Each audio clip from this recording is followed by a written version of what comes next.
السلام عليكم ورحمة الله وبركاته.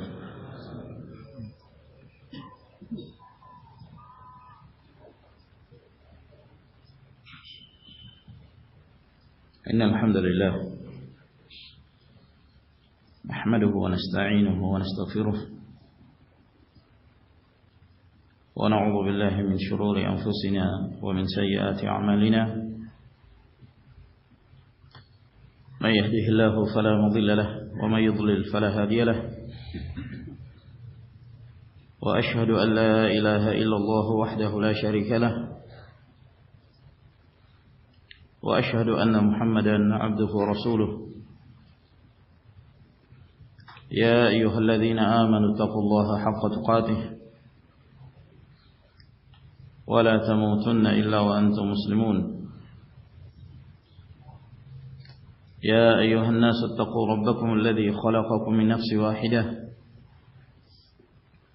وخلق منها زوجها وبث منهما رجالا كثيرا ونساء واتقوا الله الذي تساءلون به والأرحام إن الله كان عليكم رقيبا. يا أيها الذين آمنوا اتقوا الله وقولوا قولا سديدا يصلح لكم أعمالكم ويغفر لكم ذنوبكم ومن يطع الله ورسوله فقد فاز فوزا عظيما. أما بعد فإن خير الكلام كلام الله تبارك وتعالى وخير الهدي هدي محمد صلى الله عليه وعلى آله وصحبه وسلم. وشر الأمور محدثاتها فإن كل محدثة بدعة وكل بدعة ضلالة وكل ضلالة في النار. أيها الإخوة في الله, kembali kita melanjutkan kajian kita dari pembahasan kitab Al-Qawaidul Hisan li Tafsir Al-Quran karya Al-Allamah Abdurrahman Ibn Nasir As-Sa'di rahimahullah ta'ala. Dan pada pertemuan kita di sore hari ini kita memasuki kaidah yang ke-20 dari 71 kaidah yang beliau sebutkan dalam kitab ini. Kata Syekh rahimahullah ta'ala, Al-Qa'idatul 20, kaidah yang ke-20. Al-Qur'anu kulluhu muhkamun bi'tibar وكله متشابه باعتبار وبعضه محكم وبعضه متشابه باعتبار ثالث. Kata beliau bahwa Al-Quranul Karim seluruhnya muhkam, seluruh ayat-ayatnya muhkam. Dan Al-Quranul Karim juga seluruhnya mutasyabih. Al-Quran seluruhnya muhkam ditinjau dari satu sisi. Al-Quran seluruhnya mutasyabih ditinjau dari sisi yang kedua. Dan Al-Quranul Karim sebahagiannya muhkam dan sebahagiannya mutasyabih ditinjau dari sisi yang ketiga.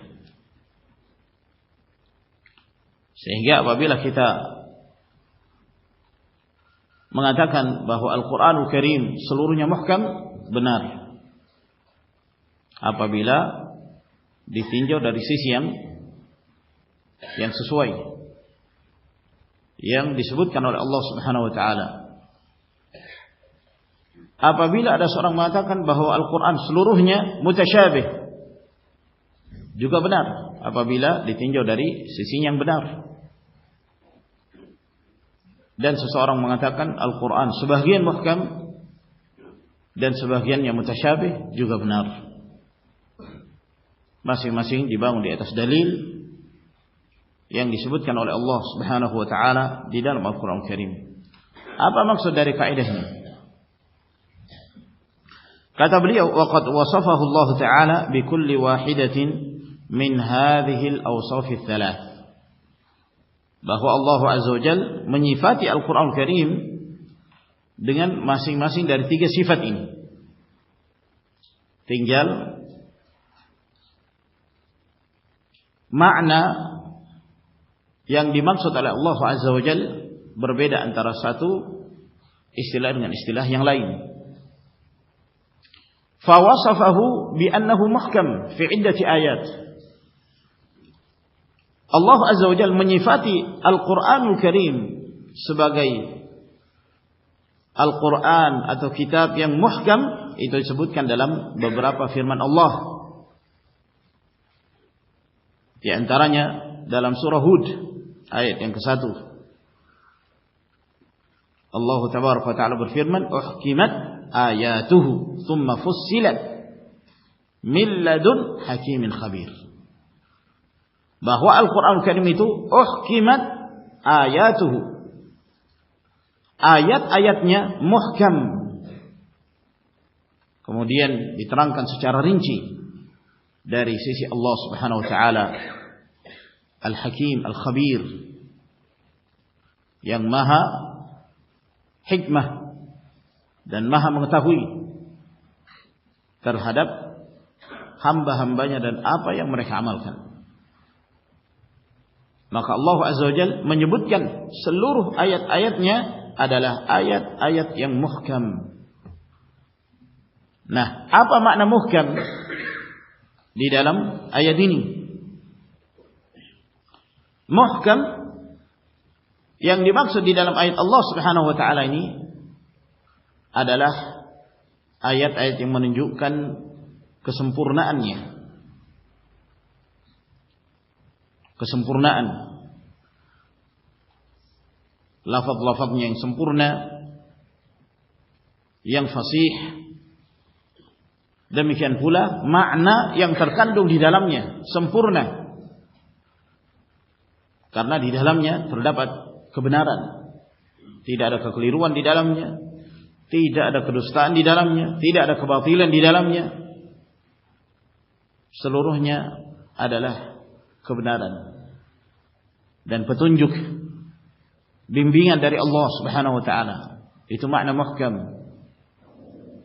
Apabila kita melihat bangunan yang kokoh, kita mengatakan hada binaun muhkam. Ini bangunan yang muhkam, yang betul-betul sempurna metode pembangunannya. Maka dari sisi ini Al-Qur'anul Karim ayat-ayatnya disifati sebagai muhkam. Seluruh ayat Allah Azza wa Jalla adalah firman Allah yang sempurna, tidak ada kekurangannya. Sempurna lafaznya, ungkapan-ungkapannya, demikian pula makna yang terkandung di dalamnya, berisi rahmah dan barakah dan kemaslahatan bagi orang-orang yang menjadikannya sebagai pedoman. Wa ma'na dzalika annahu fi ghayatil ihkam wa nihayatil intizam. Dan makna muhkam di dalam ayat ini bahwa ayat tersebut Al-Qur'anul Karim fi ghayatil ihkam, dalam keadaan sangat sempurna dan sangat intizam, sangat sesuai dengan realita, ya, susunan kalimat yang sempurna, keindahan balaghahnya. Fa akhbaruhu kulluha haqqun wa sidqun. Berita-berita Al-Qur'anul Karim seluruhnya adalah kebenaran dan kejujuran. Tidak ada kedustaan di dalamnya. La ya'tihi al-batil min bayni yadayhi wa min khalfihi. La tanaqudha fiha wa la ikhtilaf. Tidak ada kontradiksi di antara ayat-ayatnya dan tidak ada perselisihan. Wa awamiruhu kulluha khairun wa barakatun wa salah. Dan perintah-perintah Allah Azza wa Jalla seluruhnya adalah kebaikan, keberkahan dan kemaslahatan. Wa nawahihi muta'alliqatun bisyurur wal adrar wal akhlaq ar-radilah wal a'mal as-sayyi'ah. Demikian pula larangan-larangan yang disebutkan oleh Allah Subhanahu wa taala, maka larangan itu pasti mengandung keburukan, kemudaratan, akhlak yang jelek, amalan-amalan yang buruk. Maka dari sisi ini disebut Al-Qur'anul Karim adalah kitab yang muhkam, ayat-ayatnya muhkam.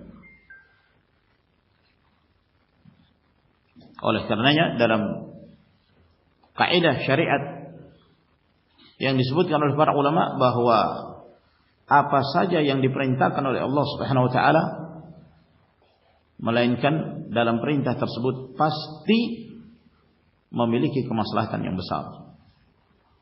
Apakah kemaslahatan itu bersifat murni, seluruhnya maslahat, atau maslahatnya lebih besar daripada kemudaratan, sehingga kemudaratan ini seakan-akan tidak dianggap sebagai hal yang memudaratkan, disebabkan karena maslahat yang besar.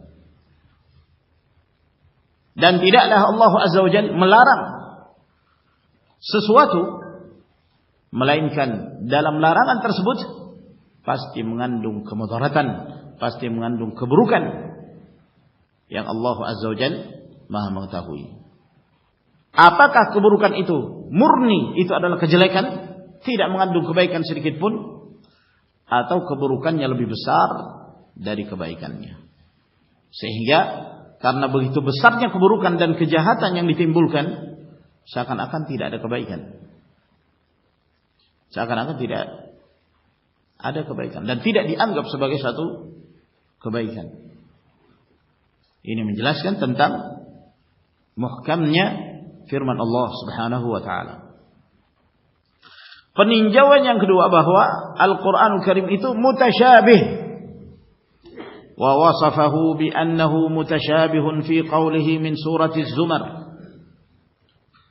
Dan Allah Azza wa Jalla menyifati Al-Qur'anul Karim itu mutasyabih dalam firman-Nya dalam surah Az-Zumar ayat 23. Allahu nazzala ahsanal hadithi kitaban mutasyabihan. Allah Azza wa Jalla yang menurunkan sebaik-baik berita, sebaik-baik bimbingan, yaitu kitab yang kitab ini mutasyabih. Apa makna mutasyabih? Yang ini merupakan sifat dari Al-Qur'an Al-Karim, mutasyabih, ay mutasyabihan fil husni was sidqi wal haqqi wa wuruduhu aw wuruduhu bil ma'ani nafi'ati al muzakkiyati lil 'uqul al mutahhirati lil qulub al muslihati lil ahwal. Yang dimaksud mutasyabih di dalam ayat ini adalah ada kemiripan antara satu ayat dengan ayat yang lain. Sama, serupa. Dalam hal apa? Dalam hal keindahan ayatnya, dalam hal kejujuran dan kebenaran yang terdapat di dalamnya, dalam hal datangnya ayat-ayat tersebut untuk menjelaskan makna-makna yang akan memberi manfaat, makna-makna yang bermanfaat, yang membersihkan akal-akal manusia, yang menyucikan hati-hati mereka, dan akan memperbaiki kondisi dalam kehidupan mereka, dunia dan akhirat. Semua ayat-ayat Allah Subhanahu wa taala itu seperti ini keadaannya. Jadi mutasyabih itu artinya serupa dalam hal ini. Sama dalam hal apa? Dalam hal kesempurnaan ayatnya, kejujurannya, kefasihannya, keindahan balaghahnya, kandungan yang terdapat di dalamnya yang berisi makna-makna yang memberi manfaat untuk kehidupan manusia di dunia dan di akhirat, yang membersihkan akal-akal manusia dan menyucikan hati-hati mereka. Itu makna mutasyabih. Karena di dalam ayat-ayat Allah Subhanahu wa taala tidak ada pertentangan. Di dalam ayat-ayat Allah Azza wa Jalla seluruhnya adalah kebenaran. Maka sama antara satu ayat dengan ayat yang lain dari sisi ini. Meskipun secara kedudukan terkadang disebutkan bahwa sebagian ayat lebih utama dari sebagian ayat yang lain. Sebagian surah itu lebih agung dari surah yang lainnya. Namun semuanya sempurna, semuanya mulia. Keagungannya dan kemuliaan yang sebagian ayat memiliki keistimewaan yang tidak dimiliki oleh ayat-ayat yang lain, bukan berarti merendahkan kedudukan ayat yang lain, tidak. Seluruh ayat-ayat Allah Subhanahu wa taala sempurna, namun ada sebagian ayat, ada sebagian surah yang disebutkan di dalam syariat yang memiliki keutamaan-keutamaan secara khusus. Seperti misalnya Ayatul Kursi. Rasulullah sallallahu alaihi wasallam menyebutnya sebagai a'zamu ayah. Ayat yang paling agung. Disebutkan dalam Sahih Imam Muslim. Demikian pula Suratul Fatihah yang disebut oleh Nabi sallallahu alaihi wasallam a'zamu surah. Surah yang paling agung. Sebagaimana yang diriwayatkan oleh Imam Al-Bukhari dalam sahihnya. Namun secara umum seluruh firman Allah Subhanahu wa taala sempurna. Seluruhnya menjelaskan dengan kejujuran, kebenaran, tidak ada kebatilan, tidak ada kekeliruan di dalamnya. Ini ketika kita mengatakan bahwa Al-Qur'anul Karim ayat-ayatnya seluruhnya mutasyabih. Peninjauan yang ketiga, Al-Qur'an sebagiannya muhkam, sebagian mutasyabih. Apa maksudnya? Kata beliau, wa wasafahu bi anna minhu ayat muhkamat hunna ummul kitab wa ukhar mutasyabihat. Dan Allah Azza wa Jalla menyifati Al-Qur'an Karim bahwa di dalam Al-Qur'an ada ayat-ayat yang bersifat muhkam, yang itu merupakan induk Al-Kitab, induknya Al-Qur'an Karim. Dan sebagian yang lain ada ayat-ayat yang mutasyabihat. Ya, orang yang tidak memahami hal ini, dia akan menyangka bahwa ini kontradiksi Al-Qur'an Karim. Di sebagian ayat disebutkan bahwa Al-Qur'an seluruhnya muhkam, sebagian ayat disebutkan Al-Qur'an seluruhnya mutasyabih. Kok disebutkan di sebagian ayat sebagiannya muhkam, sebagiannya mutasyabih? Padahal masing-masing memiliki makna tersendiri.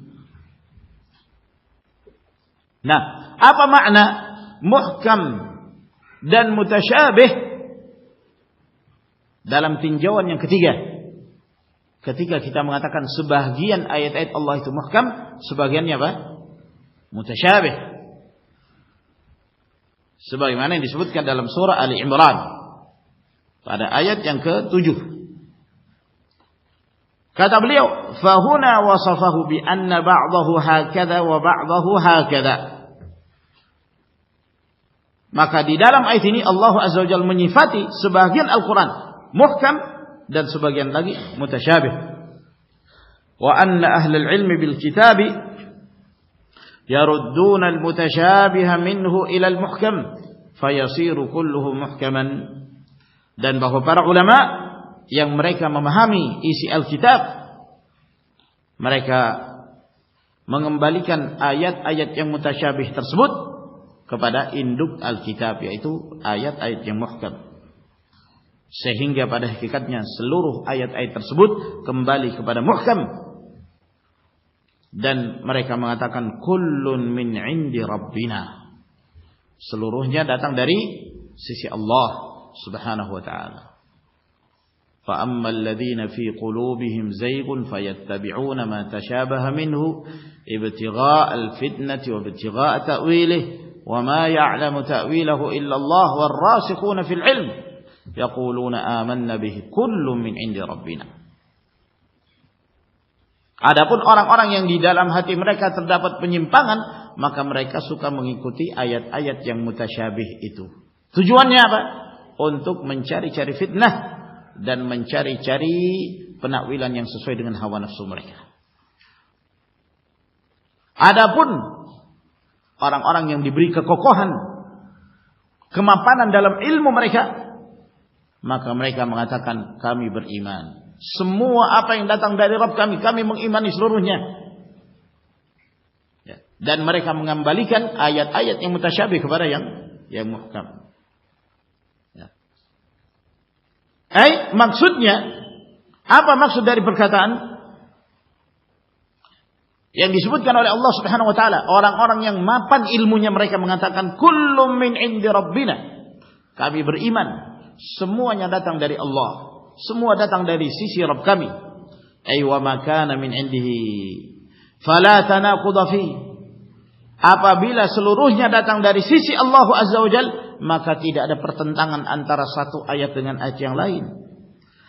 Famashtubiha minhu fi mawdhi' fassarahu al-mawdhi'ul akharul muhkam. Maka apa yang tersamarkan kandungan ayatnya di satu tempat, di satu ayat, maka telah ditafsirkan di tempat yang lain, pada ayat yang lain yang sifatnya muhkam dan jelas. Fahasalal ilmu wa zalal iskal, sehingga dicapailah ilmu dan keyakinan dan hilanglah permasalahan dan problem yang dianggap ada di dalam ayat itu. Lalu apa yang dimaksud pada jenis yang ketiga ini, pada tinjauan yang ketiga? Sebagian ayat Al-Quran itu muhkam, sebagian ayat itu mutasyabih. Yang dimaksud muhkam adalah ayat-ayat yang memiliki kandungan-kandungan yang jelas, yang maknanya jelas, ya, tidak memiliki makna yang lain. Qul huwallahu ahad. Jelas enggak ini? Katakan dialah Allah Subhanahu wa taala ahad, satu-satunya dalam hal rububiyah, dalam hal uluhiyah. Dialah yang berhak untuk disembah. Allahus Samad. Dia adalah Allah As-Samad, tempat bergantungnya seluruh makhluk kepadanya. Lam yalid wa lam yulad.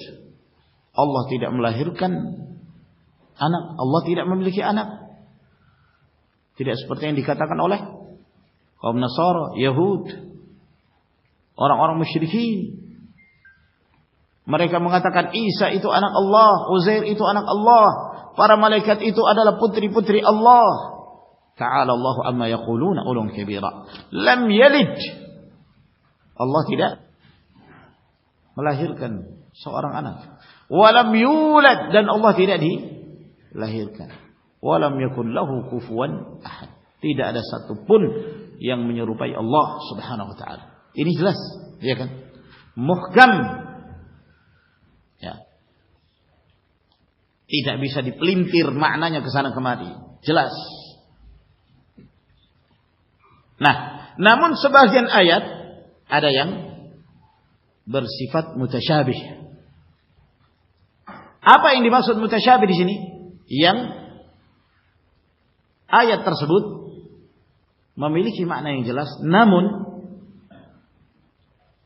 ada kemungkinan mereka membawa makna tersebut kepada makna yang lain yang mereka inginkan. Ya. Inna nahnu nazzalna dzikra wa inna lahu lahafidhun. Sesungguhnya kami yang menurunkan Al-Qur'anul Karim, dzikr. Sebenarnya bagi seorang mukmin ayat ini jelas, iya kan? Kami yang dimaksud di sini siapa? Allah Subhanahu wa taala. maknanya juga jelas bahwa Allah Azza wa Jalla yang menurunkan Al-Quran Karim. Kata mereka, orang-orang yang sengaja mencari-cari fitnah di tengah-tengah umat, mereka mengatakan bahwa nih, coba perhatikan ayat ini. Sebenarnya di dalam Islam itu ada keyakinan Trinitas. Ini contohnya. Inna, sesungguhnya kami, itu kan? Al-Quran saja mengatakan kami. Berarti kan Allah tidak sendirian, ada yang lain.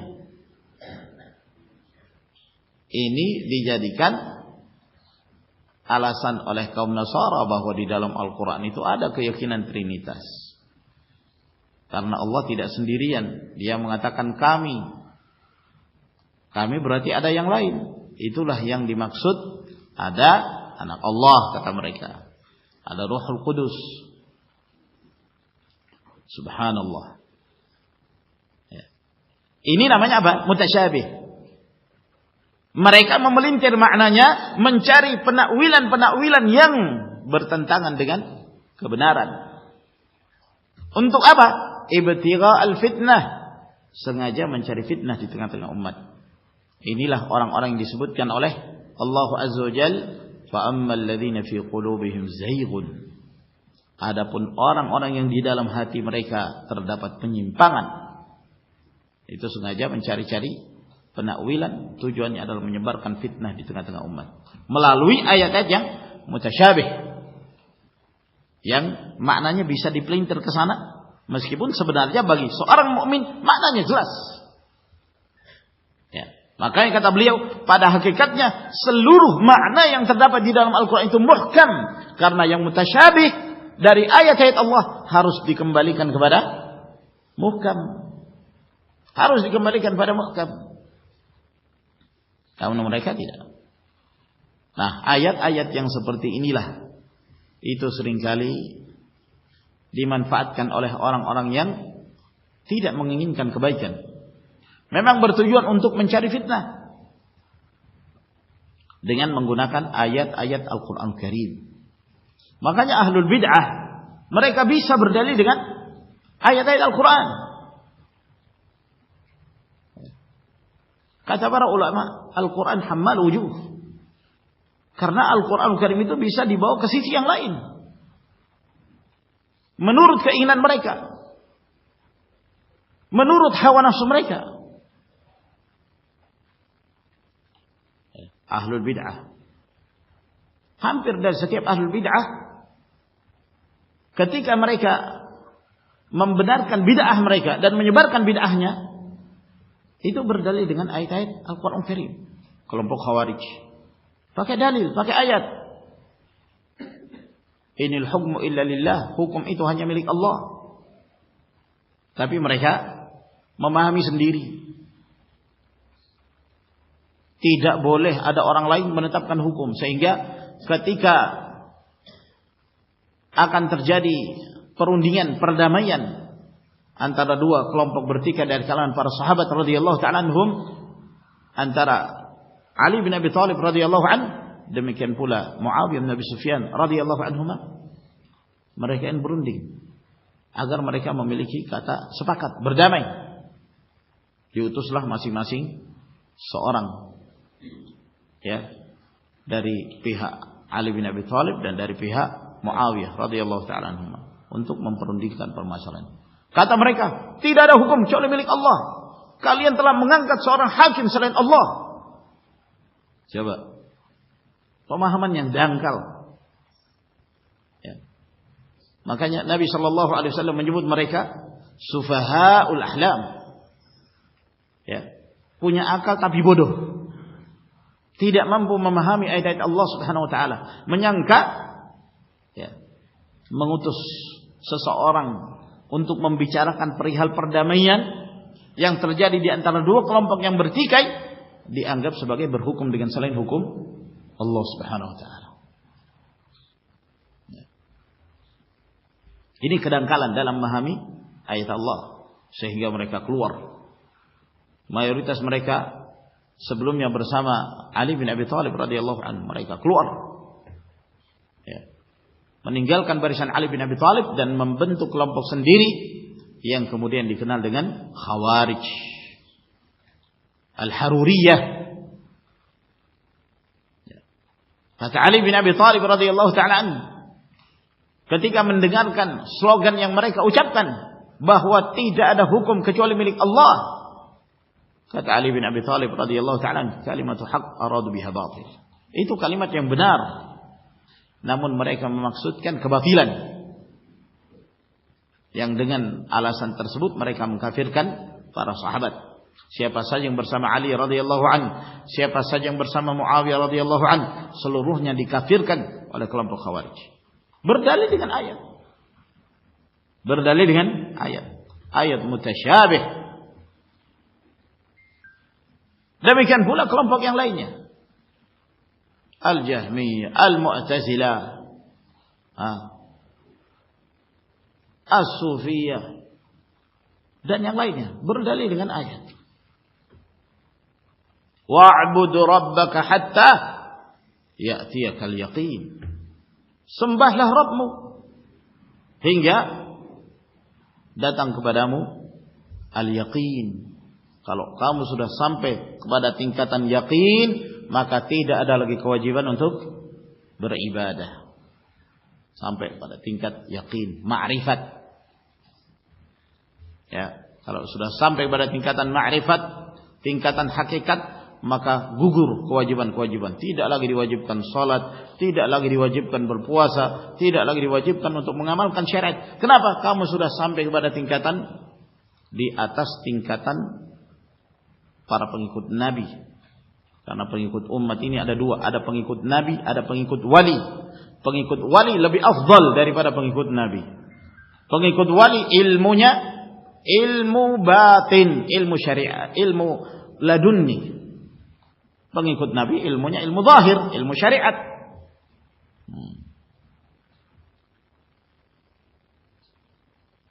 Sehingga kalau sudah sampai pada tingkatan yakin, sudah tidak ada kewajiban. Ayatnya pakai dalil juga. Wa'bud rabbaka hatta ya'tiyakal yaqin. Hingga datang padamu keyakinan. Padahal yang dimaksud al-yakin di sini apa? Al-maut, kematian. Mereka pelintir maknanya. Nah, oleh karena itu ma'asyiral rahimakumullah, ketika ayat-ayat mutasyabih ini dikembalikan kepada ayat-ayat yang muhkam, maka selesai masalah. Ya, ada yang tersamarkan, kembalikan kepada yang muhkam. Namun orang-orang yang di dalam hati mereka terdapat penyakit, itu sengaja mencari ayat-ayat mutasyabih untuk menolak syariat, untuk menyimpang dari agama Allah Subhanahu wa taala. Nah, dari sini jelas bagi kita makna. Ketika kita mengatakan seluruh ayat-ayat Al-Qur'an Karim muhkam. Maknanya apa? Muhkam bermakna apa? Hah? Muhkam di sini bermakna apa? Hah? Sempurna. Sempurna. Ayat-ayatnya ya, di puncak kefasihan, kesempurnaan, keindahan balaghah. Demikian pula kandungannya, di dalamnya mengandung kebenaran, kejujuran, tidak ada kekeliruan, tidak ada kesalahan di dalamnya. Kemaslahatan, hidayah bagi kaum mukminin. Itu makna muhkam, seluruh ayat-ayat Allah Azza wa Jalla. Yang kedua, seluruh Al-Qur'anul Karim adalah mutasyabih. Maknanya mutasyabih apa? Hah? Apa maknanya mutasyabih? Seluruhnya sama antara satu dengan yang lain. Sama dalam hal kesempurnaan, sama dalam hal keindahannya, sama dalam hal kejujurannya, kebenarannya, kemaslahatannya, dan seterusnya. Yang ketiga, sebagian Al-Quran itu muhkam dan sebagiannya lagi apa? Mutasyabih. Apa maksudnya? Muhkam artinya ayat tersebut memiliki makna yang jelas, tidak memiliki kemungkinan yang lain. Makna yang satu. Adapun mutasyabih ya, memiliki ada kemungkinan diarahkan kepada makna yang lain, meskipun maknanya jelas bagi seorang mukmin, tapi ada kemungkinan diarahkan kepada makna yang lain. Yang inilah yang dimanfaatkan oleh ahli zaygh, orang-orang yang menyimpang, untuk mencari-cari fitnah, mencari-cari pemahaman yang sejalan dengan hawa nafsu mereka, dan meninggalkan untuk mengembalikan ayat-ayat mutasyabih kepada yang muhkam, yang menyebabkan mereka terjatuh ke dalam kesesatan. Oleh karenanya Rasulullah sallallahu alaihi wasallam ketika membaca ayat ini, beliau mengatakan kepada Aisyah radhiyallahu anha, "Fa idza ra'aitil ladzina yattabi'una ma tashabaha min fa ulaika alladzina sammahumullah fahdharuhum." Apabila engkau melihat ada orang yang suka mencari ayat-ayat yang mutasyabihah, ya, selalu mencari ayat mutasyabihah, tidak mengembalikannya kepada yang muhkam, maka mereka itulah orang-orang yang disebut oleh Allah Subhanahu wa taala dalam ayatnya, fa ammal ladzina fi qulubihim zayghun, orang-orang yang terdapat penyimpangan di dalam hati-hati mereka, fahdharuhum, hati-hatilah kalian terhadap mereka. Lalu kata beliau, wa li hadzal naw'i amthilah, dan jenis ini ada beberapa permisalan. Di antaranya ma taqaddama min al-ikhbar bi annahu ala kulli syai'in qadir wa anna ma syaa Allah kana wa ma lam yasha lam yakun wa annahu yahdi man yasha wa yudhillu man yasha. Apa yang telah kita sebutkan sebelumnya, berita-berita dari ayat Allah Subhanahu wa taala yang muhkam, yang menjelaskan bahwa Allah Maha Kuasa atas segala sesuatu. Ini jelas muhkam, ya kan? Innallaha ala kulli syai'in qadir. Dan bahwa apa yang dikehendaki oleh Allah Subhanahu wa taala itulah yang pasti terjadi, dan apa yang Allah tidak kehendaki pasti tidak terjadi. Idza qada amran fa inna ma yaqulu lahu kun fayakun. Tidak ada satupun yang dapat menghalangi apa yang telah menjadi ketetapan Allah Subhanahu wa taala. La mu'aqqibil hukmi. Dan bahwa Allah yang memberi hidayah kepada siapa yang dikehendakinya. Allah yang menyesatkan siapa yang dikehendakinya. Hidayah dan kesesatan seluruhnya milik Allah Subhanahu wa taala. Ini ayat-ayat muhkam, jelas maknanya. Fa idza ishtabahat ala man dhanna bihi khilaf al-hikmah wa anna hidayatahu wa idlalahu yakunu juzafan li ghairi sababin. Fa idza ishtabahta ala man dhanna bihi khilaf al-hikmah wa anna hidayatahu wa idlalahu yakunu juzafan li ghairi sababin waddahat hadha al-itlaq al-ayat al-ukhra ad-dallah ala anna hidayatahu laha asbab yaf'aluha al-'abdu wa yattasifu biha. Nah, kata beliau, fa idza ishtabahat, apabila ada ayat-ayat yang tersamarkan, ya, ada ayat-ayat yang tersamarkan, ala man dhanna bi khilafil hikmah, bagi orang-orang yang menyangka bahwa tidak ada hikmah dalam apa yang menjadi ketetapan Allah Subhanahu wa taala. Bahwa Allah ketika memberi hidayah kepada seorang dan menyesatkan yang lain, ya, itu kehendak Allah murni tanpa ada hikmah tertentu. Tanpa ada hikmah tertentu. Ya begitu saja Allah ingin melakukan. Jadi mereka hendak menyerupakan Allah Subhanahu wa taala seperti manusia. Sebagian mereka ketika melakukan perbuatan yang tidak ada tujuan, perbuatan yang tidak ada tujuannya. Dia di rumahnya misalnya menghambur, ya, ambil batu, lempar kaca rumah, tendang ini, tendang itu. Ketika ditanya, kamu kenapa melakukan semua ini? Ya, sekedar anu saja, ya, sekedar tidak ada tujuan, iseng, ya. Iseng. Kamu kok kenapa melakukan perbuatan? Ya, iseng aja.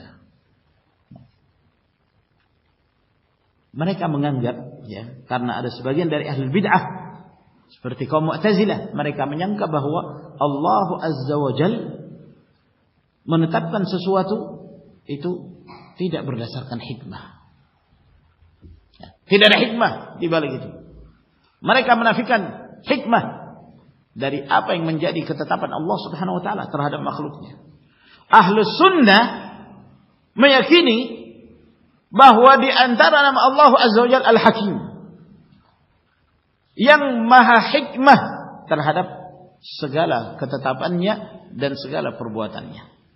Sehingga mereka meyakini bahwa tidaklah Allah Azza wa Jalla menetapkan sesuatu, menciptakan sesuatu, menakdirkan sesuatu, melainkan di balik itu semua ada hikmah yang Allah Azza wa Jalla kehendaki, baik kita mengetahui atau kita tidak mengetahuinya. Allah Maha mengetahui tentang apa yang lebih maslahat untuk hambanya. Sehingga ketika Allah Azza wa Jalla memberi hidayah kepada sebagian manusia dan menyesatkan sebagian yang lainnya, itu Allah Azza wa Jalla menetapkannya berdasarkan hikmah yang Allah Maha mengetahui. Di antara hikmahnya, Allah Azza wa Jalla menciptakan neraka.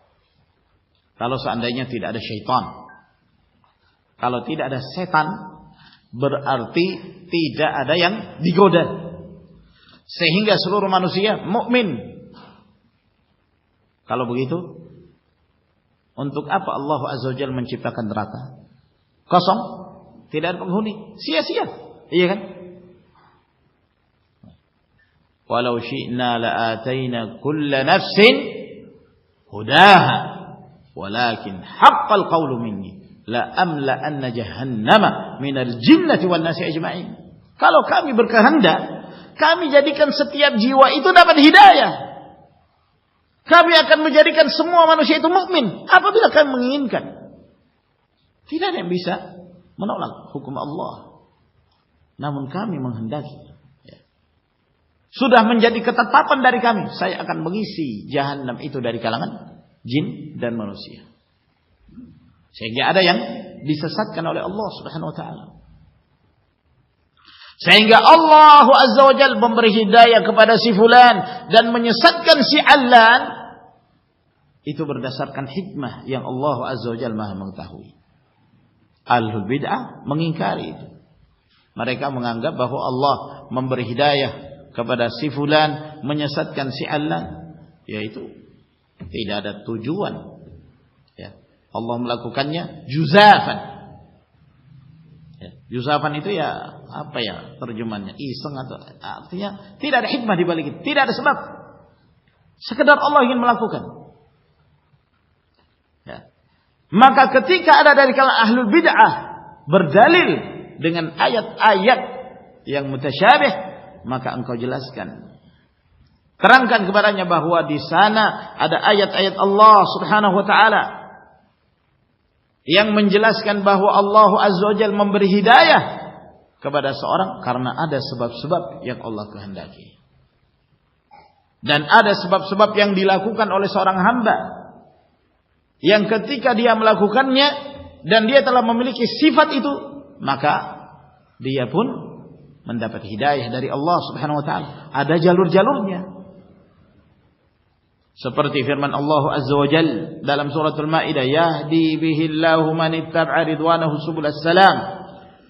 Allah Azza wa Jalla memberi hidayah kepada siapa yang mengikuti jalan-jalan keridhaannya, maka Allah akan membimbingnya menuju kepada jalan-jalan keselamatan. Jadi ada sebab sehingga Allah memberikan hidayah kepada seorang. Wa anna idlalahu li 'abdihi lahu asbab minal 'abd. Demikian pula disesatkannya seorang hamba itu karena ada sebab-sebab yang dilakukan oleh hamba itu. Bukan hanya sekedar Allah ingin menyesatkan dia, ada sebab yang dia lakukan. Wa huwa tawallihi lisyaitan, yaitu ketika dia bersikap loyal kepada syaitan, condongnya kepada syaitan. Allah Azza wa Jalla berfirman dalam suratul A'raf ayat yang ke-30, fariqan hada wa fariqan haqqa 'alaihimud dhalalah innahum ittakhadhu asyayatin awliya'a min dunillah. Ada sekelompok yang Allah beri hidayah, ada sekelompok manusia yang berhak mereka mendapatkan kesesatan disebabkan karena mereka menjadikan syaitan sebagai wali-wali mereka dari selain Allah. Demikian pula dalam surah As-Saff ayat 5. Allah Azza wa Jalla berfirman, "Falamma zaghu azaghallahu qulubahum." Ketika mereka menyimpang, ketika mereka sesat, maka Allah simpangkan hati-hati mereka sehingga mereka semakin jauh dari Allah Subhanahu wa taala. Jadi ada sebab.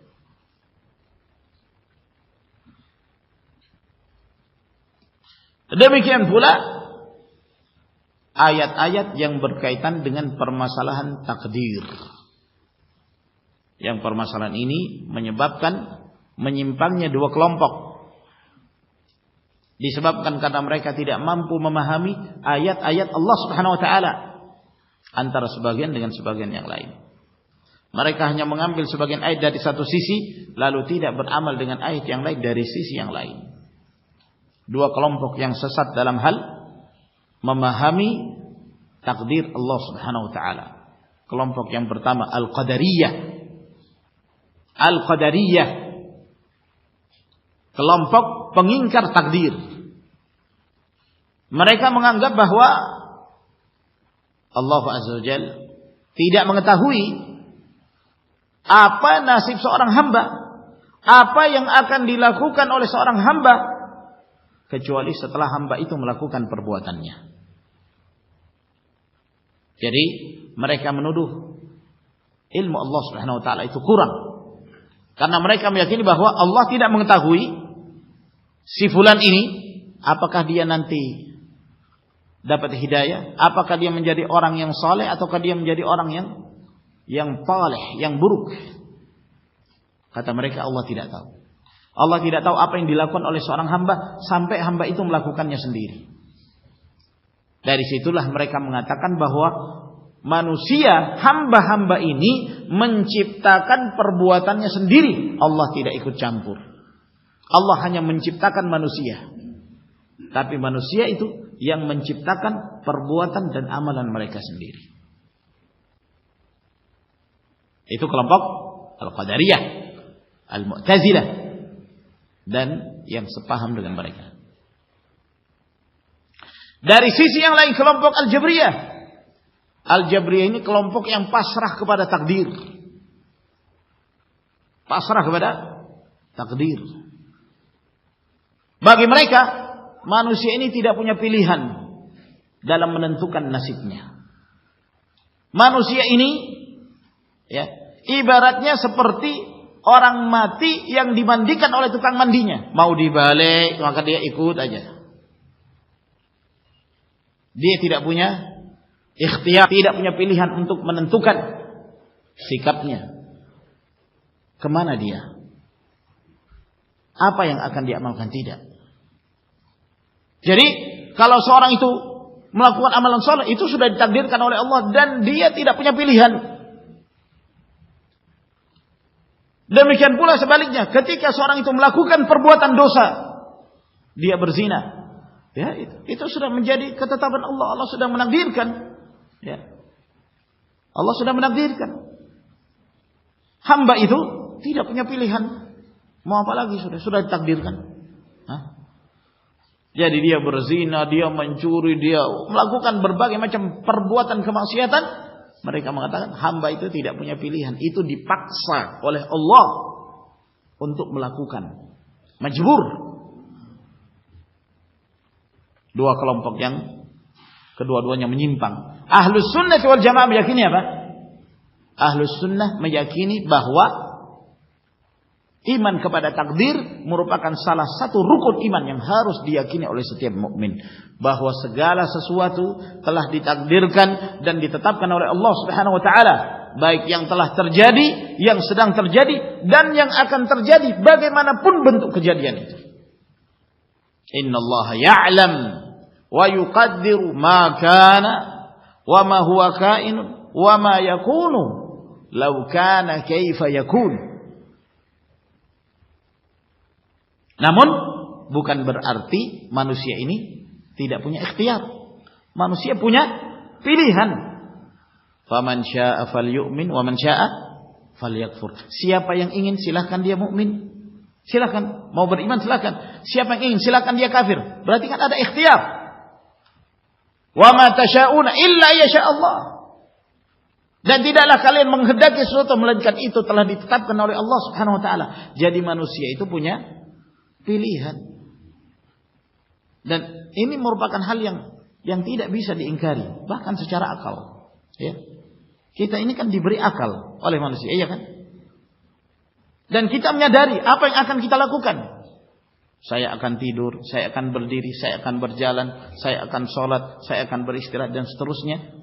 Kita meyakini, kita menyadari bahwa kita ini punya pilihan. Kamu pilih A atau B? Oh, saya pilih B. Kamu punya pilihan. Mau nikah, kamu pasti melakukan seleksi. Oh, saya pilih si fulana. Iya kan? Ada pilihan. Kedua-duanya tidak bertentangan antara satu dengan yang lain. Manusia diberi pilihan, namun pada hakikatnya apa yang akan dilakukan oleh manusia itu semua tidak ada satupun yang meleset dan menyelisihi apa yang telah menjadi ketetapan dan takdir dari Allah Subhanahu wa taala. Bisa dipahami? Ini yang tidak dipahami oleh kelompok Qadariyah. Qadariyah mengingkari takdir. Ya. Apa alasan mereka? Karena kalau manusia itu perbuatan-perbuatannya telah ditakdirkan oleh Allah. Misalnya Allah menakdirkan orang ini jadi kafir, lalu Allah masukkan dia ke dalam neraka. Berarti kan tidak adil. Kenapa ada yang ditakdirkan mukmin, ada yang ditakdirkan kafir, lalu yang kafir ini disiksa, dimasukkan dalam neraka? Berarti kan tidak adil. Sementara Allah itu maha adil. Berarti ya, pakai akal-akalan. Akalnya jalan. Padahal gak jalan sebenarnya. Ya, dia menggunakan akalnya, tapi akalnya tumbul. Ya, ingin selamat dari tuduhan mereka kepada Allah bahwa Allah itu tidak adil, tapi akhirnya jatuh ke dalam penyelisihan terhadap prinsip dari prinsip-prinsip iman, yaitu keimanan kepada takdir Allah. Wallahu khalaqakum wa ma ta'malun. Allah yang menciptakan kalian dan apa yang kalian perbuat itu juga diciptakan Allah Subhanahu wa taala. Ini yang mereka ingkari. Kelompok Jabriyah mereka melihat dari sisi yang lain, melihat ayat-ayat tentang kewajiban beriman pada takdir. Maka kita beriman pada takdir. Semua sudah ditetapkan oleh Allah. Lalu mereka mengingkari ayat-ayat yang di situ menjelaskan bahwa manusia ini diberi pilihan. Mereka ingkari. Kita sudah ditakdirkan oleh Allah. Karena kita sudah ditakdirkan, apapun yang kita amalkan sudah ditakdirkan oleh Allah, maka manusia ini tidak mampu berbuat apa-apa. Manusia tidak punya pilihan, kata mereka. Sehingga walaupun dia berbuat maksiat, itu sudah menjadi ketetapan Allah, manusia tidak punya pilihan. Sehingga mereka mengatakan, karena manusia tidak punya pilihan, maka segala yang ditetapkan oleh Allah Subhanahu wa taala itu pasti baik. Jadi walaupun orang melakukan perbuatan zina dan maksiat yang lainnya, bagi mereka itu adalah kebaikan. Makanya ada sepasang suami istri, dua-duanya berpaham Jabriyah, pasrah kepada takdir. Satu ketika suaminya ini mendapati istrinya melakukan selingkuh dengan laki-laki yang lain. Marah luar biasa suaminya melihat perbuatan istrinya lakukan perbuatan zina. Maka ketika dia hendak menghukumnya, dia ingin menghukumnya karena dia emosi, dia marah, dia mendatangi istrinya. Maka istrinya mengatakan, wahai suamiku, apakah engkau hendak menghukum aku terhadap sesuatu yang Allah telah menakdirkan aku melakukan hal ini? Aku melakukan karena takdir Allah. Nah, ini sudah ditakdirkan oleh Allah. Saya tidak punya pilihan. Saya ini tidak punya pilihan. Ditakdirkan oleh Allah. Seketika itu suaminya sadar. Alhamdulillah alladzi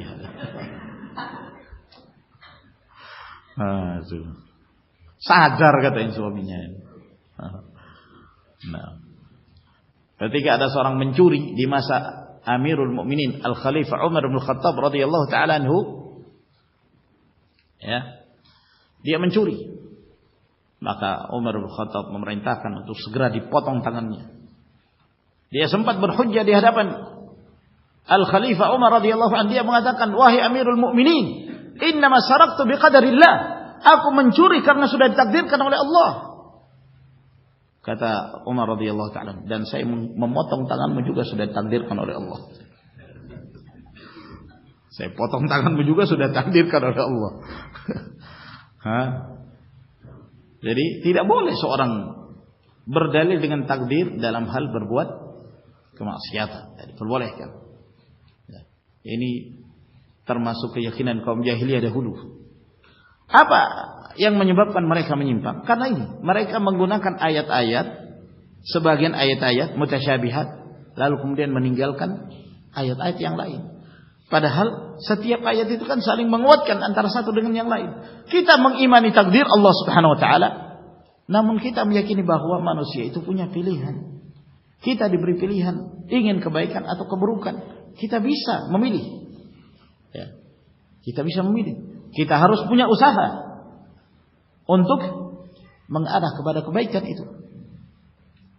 Siapa yang bersungguh-sungguh untuk berjalan di atas kebaikan, di atas bimbingan Allah Subhanahu wa taala, maka dia akan dimudahkan oleh Allah Azza wa Jalla.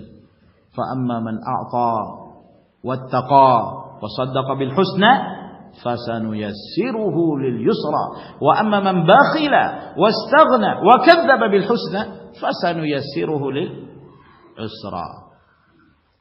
Ini yang beliau terangkan, dan saya kira sampai di sini ikhwan yang kita jelaskan dari kaidah yang ke-20 ini. Dan ini adalah pembahasan yang terakhir, kita sampai kepada kaidah yang ke-20 dari kitab Al-Qawaidul Hisan, dan kita masih tersisa 2 hari insyaallah. Besok hari apa? Rabu. Oh, masih Selasa. Rabu, besok Rabu, Kamis, 2 hari. Insyaallah kita ingin menjelaskan secara ringkas tentang hukum-hukum seputar salatul Id. Insyaallah taala semoga memberi manfaat. Wa akhiru da'wana alhamdulillahirabbil alamin. Wassalamualaikum warahmatullahi wabarakatuh.